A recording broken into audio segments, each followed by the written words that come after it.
거리를 늘리려면 헤드 스피드를 올려야 한다는 건 모두 아는 사실입니다. 이전 영상에선 가속과 정지의 개념을 다뤘죠. 그리고 오늘은 손목의 개입에 대해서 설명하겠습니다. 영상부터 보고 오시죠. First one was where does speed come from? Now it's interesting. 밥토스키는 2013년 PGA 골프 프로 명예의 전당에 올라간 오래된 프로골퍼입니다. 240 in the air. It's incredible. And we were talking and he said, let's talk about speed, Mike. So here's what he did. He found a piece of cement. We were actually hitting balls and it had about a 40-foot ceiling in this place. And so he stands there and he holds the ball like this and he drops it. Of course, the ball didn't bounce very high. He says, so how high does that ball bounce? About to my waist? He goes, okay, now I'm going to add just a little bit of speed with my wrist. How high does it now bounce? And then he goes, okay, now watch this. And he bounced the ball and it went way up into the ceiling and it hit the rafters. And he goes, okay.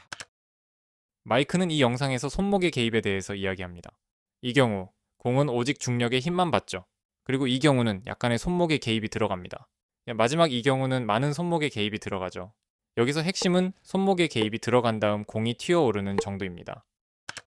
How much core was involved in that one? So when he added all that speed, where did the speed come from? Drop the ball, no speed with the ball. Now that's the club 밑에 face. 튀기는 바닥을 여러분의 클럽 페이스라고 생각해 봅시다. And then he gave it a little more speed and all of a sudden this made that ball go way up into the rafters. He said, let me see you take your core or lock your wrist in your arm and make your core make the ball bounce that far. So he's standing there going, he goes, oh yeah, that's really impressive. 공이 튀기는 걸 잘 보세요. 여러분이 손목을 사용하지 않고 몸으로만 스윙하려 하면 이런 결과가 나옵니다. 하지만 몸과 손목을 같이 사용하면 공이 높게 튀어오르죠. So where does speed come from? The first and most important place it comes from is here. So when I do clinics, people always think, well, it's how much your hips turn or how much your weight shifts. So if I stand up and make a swing, just standing on just my left foot or my right foot, it wouldn't matter what foot I stood on. 마이크의 스윙 자세에서 골반 회전과 체중 이동을 하는지 집중해 주세요. 245 in the air. Plenty for most people to play. So there's not a lot of weight shift. And then I'll hit one from here. So from here I'm going to have a hard time clearing my hips. 마이크는 이 스윙에서 손목만 이용해서 스윙합니다. 그럼에도 거리는 충분하죠. 247.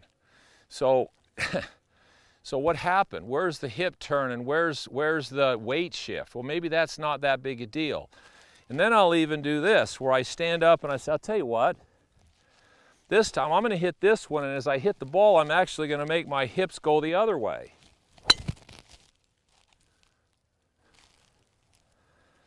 .260. So where's all this twist? Why? Now that's a way to do it, again. But speed comes from your hands, wrists, and arms. This is where most of your speed comes from.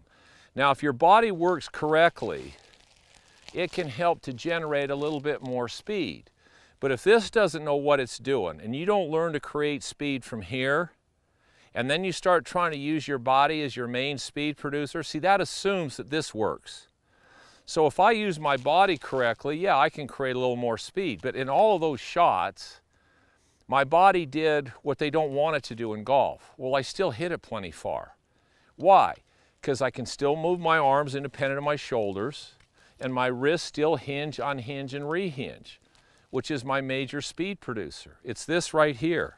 I stood up here with a driver with just my right arm, and I went ahead and I did what I do. I hit it low. I didn't catch it solid, but that's a lot of speed. 여러분은 레슨 받을 때 체중 이동과 골반 회전의 중요성에 대해서 많이 들어보셨을 겁니다. 하지만 이 스윙들을 보면 체중 이동과 골반 회전을 전혀 하지 않죠. 그럼에도 비거리가 220m씩 나옵니다. 마이크가 이 영상에서 중점으로 이야기하는 건 거리를 내는 1순위는 손목의 사용, 그 다음 부수적인 요소로 체중 이동과 골반 회전을 이야기합니다. So what you have to learn first from speed is how to use this lever system, how to hinge, unhinge, and rehinge your wrists. There's your major speed producer in the golf swing. Is my body involved? You bet it is. Does it move? Sure it does. But if this doesn't work correctly and you don't have that lever system and you start trying to if you think that's where speed comes from, you start using your body more and more, hands and arms less and less. Can you overuse your hands and arms? Not sure you can. Now you can get to where all you do is use your hands and arms. Okay, that's not what I want, but you could actually play from here. I can play from here. I can't play from here. Can't hit it far enough. So if I was going to make a mistake, I'd rather have my hands and arms doing too much than them not doing anything and my body trying to make the ball go. 영상을 보면 거리의 중요한 요소는 팔과 손목을 사용하는 방법이라는 걸 배웠습니다. 그렇다면 어떻게 연습해야 될까요? 영상으로 바로 보시죠. And one of the faults I oftentimes see on the teaching tee is the lead arm having this motion where it sort of like pulls across a person's body. So if you can watch, this upper part of my arm is actually pulling this way. Now what happens is that actually slides the face a little bit more out to in, leaves the face open, it sort of restricts the release to where the face can't square up properly and creates this sort of cutting effect. You oftentimes see a slice. So now the motion that we're trying to get in there is one where the club is really releasing and the hands aren't pulling too quickly left through impact. 여러분이 슬라이스가 나는 이유는 이런 식으로 스윙할 때 팔이 뒤로 빠지기 때문에 페이스가 열려서 나오는 겁니다. So for me, a righty, I'm taking my right hand, hooking underneath the upper part of my left arm, and I'm now putting some pressure this way.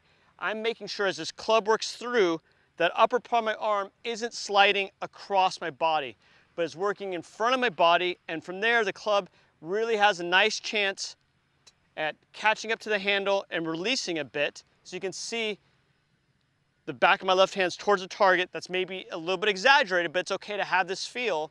Really feel that left arm stays in front of your chest, and then from there, that's gonna really help this club release. It may almost feel like this lead arm is kind of hitting the brakes as that club goes right by and releases. So I just want you to do this exercise, take that trail hand, hook it under your lead upper arm, and really feel that club head work around this way. That's gonna really get your hands not to wipe across too quickly left, let the club head release. The opposite would be your upper arm pulls left and the club head stays too much this way, doesn't release at all. It's almost like your arms are pulling around, but the club head never releases, and that's that weaker sort of slicing motion that you oftentimes see with the ball flight. The head's wiping across, the face is left open. So again, trail arm, hooking underneath the upper part of your lead arm, keeping that in front of you, and really letting that release, making sure the hands don't wipe too much across you as that club head releases past you. That's gonna really help you square up the club as well as create a lot more speed at the bottom because you have that club head fully releasing. 채를 잡은 팔이 뒤로 빠지면 이렇게 채가 먼저 올라가 버리기 때문에 릴리즈 자체가 불가능합니다. 그래서 오른팔로 왼쪽 팔뚝을 받치면서 팔이 뒤로 빠지는 걸 방지한 채 스윙하는 연습을 해야 합니다. 이런 도움되는 골프 팁을 알고 싶으시다면 채널 구독, 좋아요는 영상 업로드에 힘이 됩니다.